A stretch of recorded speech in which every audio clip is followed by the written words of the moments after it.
ഖ്വാജ ആസിഫ് പറയുന്നത് ഞങ്ങൾ ഇനി തിരിച്ചടിക്കില്ല എന്നുള്ളതാണ്. അപ്പോൾ നേരത്തെ തന്നെ ഇന്ത്യ വ്യക്തമാക്കിയിട്ടുള്ളത് ഞങ്ങളുടെ നടപടി അത് നോൺ എസ്കലേറ്ററി ആണ്. അത് വാർത്താക്കുറിപ്പിലും പിന്നീട് വാർത്താ സമ്മേളനത്തിലും പറഞ്ഞിരുന്നു. ഇനി ഒരു അടി ഉണ്ടാകണമെങ്കിൽ പാകിസ്ഥാൻ ഇനിയും പ്രകോപിപ്പിക്കണം. പാകിസ്ഥാൻ പ്രകോപിപ്പിക്കുന്നില്ലെങ്കിൽ ഇന്ത്യ അടുത്ത സ്റ്റെപ്പിലേക്ക് പോകും എന്ന് ആരും കരുതുന്നില്ല. അങ്ങനെ ഉണ്ടാവില്ല എന്നുള്ളത് തന്നെയാണ് വ്യക്തമാകുന്നത്. അപ്പോൾ പാകിസ്ഥാൻ ഇനി പ്രകോപിപ്പിക്കാനില്ല, അല്ലെങ്കിൽ ഒരു ചുവട് വെച്ചതിന് ശേഷം 2 ചുവട് പുറകോട്ട് എന്ന സമീപനത്തിലേക്ക് പോകുമോ?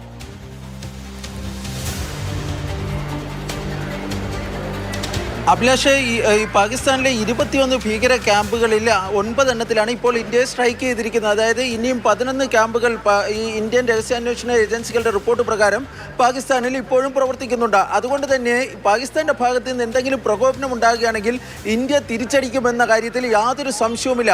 ഇപ്പോൾ ഈ വന്നിരിക്കുന്ന പ്രസ്താവന, അതായത് ഇന്ത്യ ഈ സംഘർഷത്തിന് അയവ് വരുത്തുകയാണെങ്കിൽ തങ്ങൾ തിരിച്ചടിക്കില്ല എന്നുള്ളത് ഈ പാകിസ്ഥാന്റെ പ്രതിരോധ മന്ത്രി ഖ്വാജ ആസിഫിന്റെ ഒരു പ്രതികരണമാണ് ഇപ്പോൾ പുറത്തു വന്നിരിക്കുന്നത്. രാജ്യാന്തര മാധ്യമങ്ങൾ ഉൾപ്പെടെ ആ പ്രതികരണമാണ് ഇപ്പോൾ റിപ്പോർട്ട് ചെയ്തിരിക്കുന്നത്. പക്ഷേ നമുക്കറിയാം, പാകിസ്ഥാനിൽ ഈ സൈന്യത്തിന്റെ നിയന്ത്രണത്തിലാണ് കാര്യങ്ങൾ നടക്കുന്നത്. ആസിഫ് മുനീർ ഇക്കാര്യത്തിൽ എന്ത് പറയുന്നു, സൈനിക മേധാവി ആസിഫ് മുനീർ എന്ത് പറയുന്നു എന്നതാണ് ഏറ്റവും പ്രധാനപ്പെട്ട കാര്യം. കാരണം ഖ്വാജ ആസിഫിനോ അല്ല എങ്കിൽ അവിടുത്തെ പ്രധാനമന്ത്രിക്കോ ഒന്നും ഇത്തരം കാര്യങ്ങളിൽ വലിയ ഒരു ഇന്ത്യയിൽ എന്നതുപോലെ പ്രധാനമന്ത്രിക്കൊക്കെ ഉള്ള ഒരു അധികാരം പാകിസ്ഥാനിൽ ഇല്ല.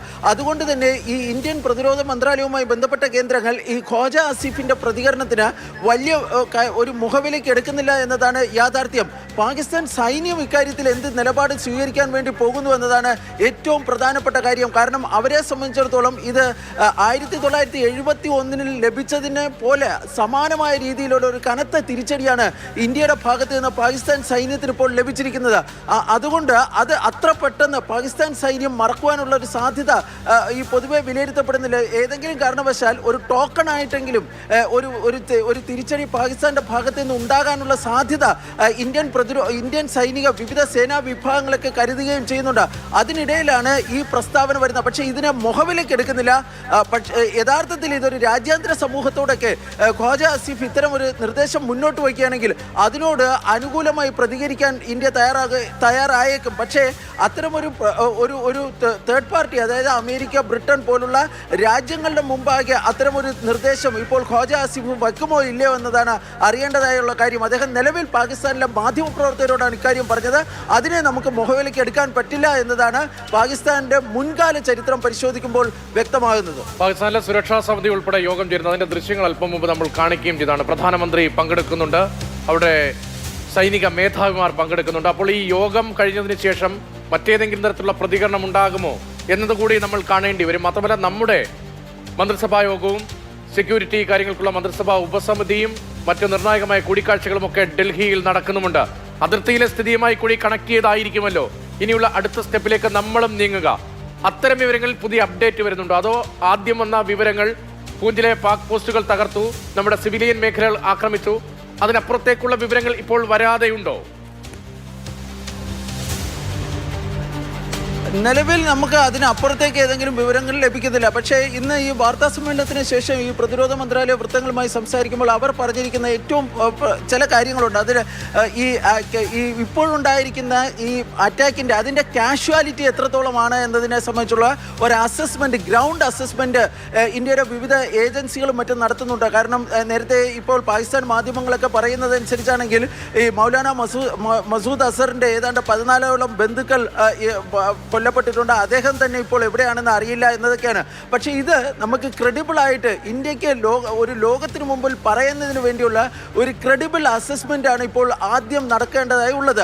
അതിനുശേഷമായിരിക്കും മറ്റ് നടപടികളിലേക്ക് കടക്കുക എന്നതാണ് പറയുന്നത്. ഇതിനിടയിലാണ് ഇന്ത്യയുടെ ഏതാണ്ട് ബോർഡറുമായി ബന്ധപ്പെട്ട പാകിസ്ഥാൻ്റെ അതിർത്തിയുമായി ബന്ധപ്പെട്ടിട്ടുള്ള നിയന്ത്രണ രേഖ ആയിക്കോട്ടെ, അത് രാജ്യാന്തര ബോർഡർ ആയിക്കോട്ടെ, ആ മേഖലകളിലൊക്കെ തന്നെ നമ്മുടെ വ്യോമ പ്രതിരോധ സംവിധാനങ്ങൾ, അതുപോലെ തന്നെ മിസൈൽ പ്രതിരോധ സംവിധാനങ്ങൾ തുടങ്ങിയ എല്ലാ കാര്യങ്ങളും നമ്മൾ ആക്ടിവേറ്റ് ചെയ്തിട്ടുണ്ട്.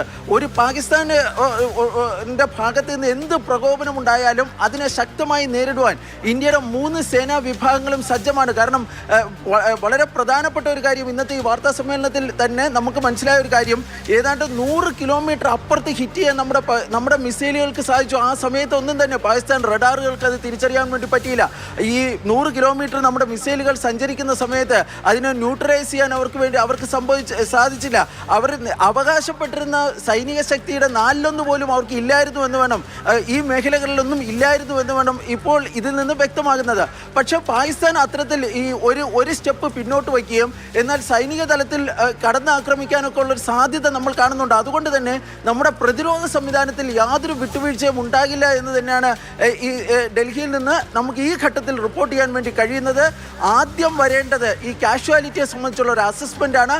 അതിപ്പോൾ ഇന്ത്യയുടെ വിവിധ ഏജൻസികൾ നടത്തുന്നുണ്ട്. വൈകിട്ടോടുകൂടി അതുമായി ബന്ധപ്പെട്ട സുപ്രധാനമായ ചില വിവരങ്ങൾ പുറത്തു വരുമെന്നാണ് കരുതപ്പെടുന്നത്.